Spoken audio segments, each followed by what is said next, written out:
Boxing Manager says that we all know it's not Errol Spence Jr. and his team that is stalling or holding up the negotiations for the super fight that you all want to see. Errol Spence versus Terrence Crawford. That's what I want to talk about right here. What up, Fight World? It's your boy Ego, and I'm back with some more boxing. SLC, subscribe, like, and comment. It's very simple. If you like boxing, if you want to learn more about boxing, if you love boxing, subscribe, like, and comment. Really in that order. Now, I was sent, shout out to my man J. Carl out of Stockton. I was sent this interview from my guy, and he said, take a look at this. And as you guys know, I got very trusted Ego's Army confidants.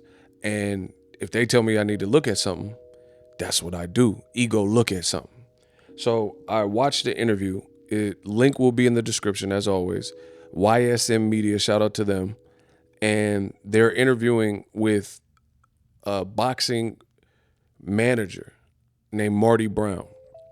Now, I'll be one thou wow. I'm going to keep it a buck like a dollar store. I wasn't really versed or familiar with Marty Brown. No big problem. You know, that's not a slight to him. But I'm not really familiar with him. I haven't met him or nothing like that. So I wasn't familiar with his work, but I was pleasantly surprised because the way he was articulating himself and explaining the point he was making. So again, I suggest you guys check out the interview, and I'm just going to paraphrase here, but the link will be in the description for it. Now, Mr. Brown was talking about Spence versus Crawford. He was asked about the fight, whatnot, and he was basically alluding and saying that Terrence Crawford is his side.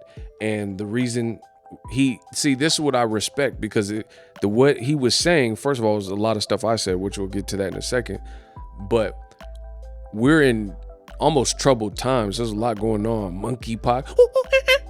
You know, you got the monkeypox and Rona and all types of other stuff going on.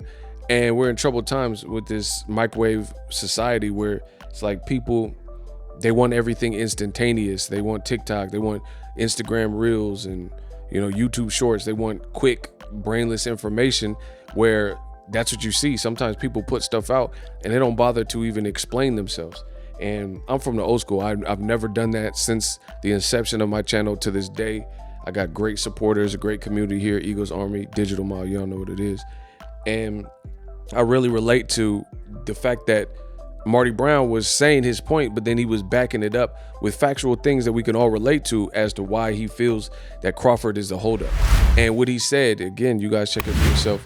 He said things like, Errol Spence, we could tell he's not the holdup because look at the history of PBC and Premier Boxing Champions, right? And he started naming all these fights. A lot of them, I believe, were at welterweight, where he was saying, if you noticed it, when Sean Porter beat Danny Garcia in New York, Errol Spence hopped in the ring and said, okay, you got the WBC belt, I want you next. And I was there. I was in New York for that fight, Credential Media, and I can attest to that. I actually remember, my memory is crazy, so I even remember what Errol Spence had on. He had like almost like a compression sweater, and it was like a navy blue color. And then this is immediately after Sean Porter and Danny Garcia scrapped. And other examples would be Danny Garcia knocked out Brandon Rios in Las Vegas. Sean Porter's second home is Las Vegas. And Kenny Porter and Sean Porter hopped in the ring on Danny Garcia after the Rios performance. I remember they were barking or doing the noises from Black Panther, which had just came out around that time. That, M'Baku. You know, they were doing that, and then they called out Danny Garcia. And in both of these instances, PBC fights where the person hopped in the ring, I can keep going on because there's other examples that Marty Brown did not mention, or at least I didn't hear it in the interview. Like Danny Garcia had a fight against Samuel Vargas in Philly at the, I don't know how to pronounce it, but it's in Philly, the Licorice Arena or whatever. And Allen Iverson was there. I believe Meek Mill was there. And Danny Garcia fought Sammy Vargas and beat him, knocked him out, whatever. Mutual opponent to Amir Khan and also Errol Spence Jr. Told you my memory's crazy. Danny Garcia, in defeating Vargas, immediately after, Keith Thurman, who was a guest commentator and was calling the fight, He jumped in the fight. This is when Keith, you better not duck me, Thun. You better not. I'm coming. Right? This is when Keith still had the ponytail. And he hopped in the ring on Danny Garcia. And guess what? They fought right after that. So you see, PBC, Premier Boxing Champions, has a history and a propensity. This is not my opinion or just Marty Brown's opinion. This is the actual fact. If I just gave you the examples, if you don't believe what I'm saying, what Marty's saying, then you guys can go watch each and every one of these fights and find these exact moments and pinpoint it. So there's no difference. Errol Spence, after he knocked out your Dennis Ugas, a brilliant Cuban fighter, shout out to Ugas in Cuba, right? He knocked him out, cyclopsed his eye.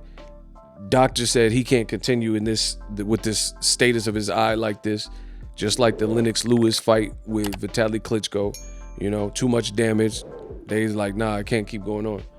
Errol Spence called out Terrence Crawford. So PBC has a track record of almost building the fight. And another example would be when Errol Spence beat, I want to say Sean Porter. They had already had the Danny Garcia fight. And again, my memory is crazy. Danny Garcia had maybe like a turtleneck on, a cream colored shirt underneath.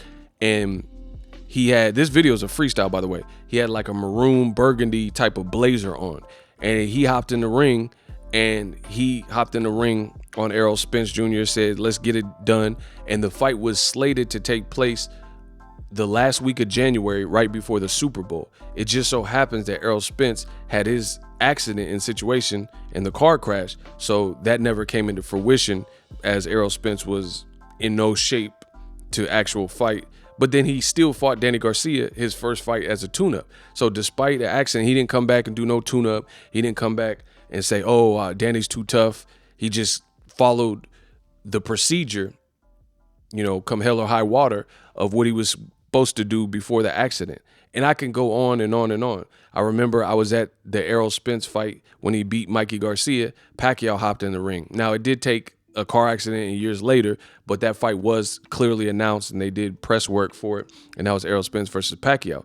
So all of a sudden, the only new equation, or the new insert to this equation, is Terrence Crawford. And what Marty Brown said, again, a lot it's almost verbatim the stuff that I was saying. So make sure you guys check it out. Ego Stradamus clearly strikes again. He says Crawford, you know, he said Bob Arum and Top Rank, and I couldn't get the fight, and then there was money owed, and that's why Crawford was suing, or is suing, Bob Arum with the Errol Spence provision. All these things came out in the article and in the lawsuit complaint, and now there's no Bob Arum in the actual mix. There is no Bob Arum. He's not part of the negotiations, and negotiations are still taking forever, stalling, and or haven't been announced. Listen, I don't know if the fight's done and they're just not announcing it. I don't know if it's not done, if it will happen, if it won't happen.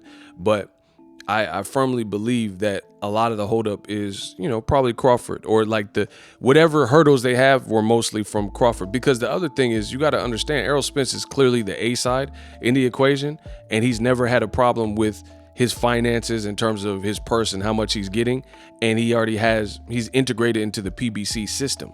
So why would he be kicking up dust knowing he's the A side and he's going to get the lion's share of money, or should be getting the lion's share of money, and it's going to be a lucrative fight? And this is what he called out. So, you know, just common sense prevails, and you can imagine that the guy who's already integrated in the PBC system is not the one causing the ruckus, or, you know, the stumbling blocks that they may have had throughout this negotiation. And again, there's other signs and indicators of that.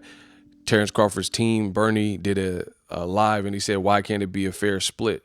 So usually money is the biggest obstacle that needs to be hurdled. We'll see if the fight happens, but I thought this was a very good interview. I encourage you guys to check it out. SLC, subscribe, like, and comment. I'm the best in the business, but y'all already knew that. And I'm out. Introducing Super Thanks right here on the official Boxing Ego YouTube. Super Thanks allows you, the viewers, to show a little bit of extra gratitude, which enables me as a full-time content creator to push out the content you need in the world of boxing. Underneath all the videos, you will see a heart with the $sign in it. You can enter any amount that you find suitable as a super thanks. A brand new interactive and colorful way to get your comments highlighted and noticed by not only myself, but other people on the YouTube platform. Super thanks, a unique and cool way to show and applaud us full-time content creators. Hopefully you guys enjoy the content. Super thanks. The future is now. The Hibernation 5s by Kenichi Bear. Hybrid gaming and lifestyle headphones. Out of the box, you can connect to any console or PC. Bluetooth ready with a low latency USB adapter, color RGB, and extreme bass mode. The Hibernation 5s adjust to you. Whether you need a gaming, travel, gym, or lifestyle headphones, the Hibernations got you covered. The new Hibernation 5s, link in the description. Customize the way you hear the world. Welcome to the nation. Are you tired of your YouTube videos not getting any views? Well, consider TubeBuddy. I've used TubeBuddy for years to scale up my YouTube channel. Now we're sitting over 200,000 subscribers. TubeBuddy is a browser extension that offers a ton of built-in productivity and time-saving services to take your channel to the next level. Use my link in the description to get started with TubeBuddy and level up your channel faster. We working.